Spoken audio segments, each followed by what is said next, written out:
Okay.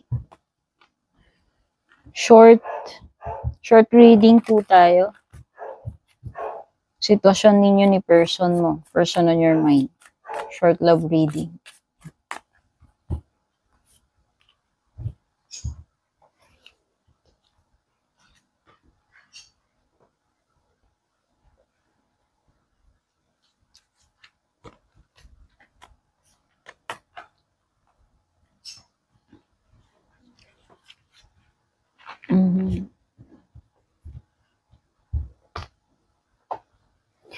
I think,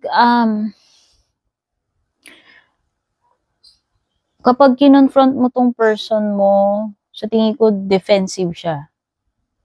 No? Maybe na merong issues sa inyo going on right now. It could be, you need answers.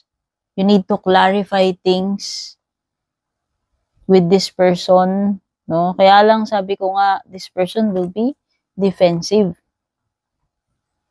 And I think you will not get the answers or clarity na ine-expect mo from this person.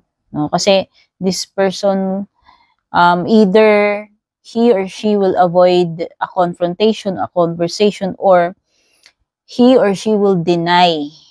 Sabi ko nga, this person is defensive. Okay? This person does not want to confess or to be interrogated by you kung balak mo siyang i-interrogate.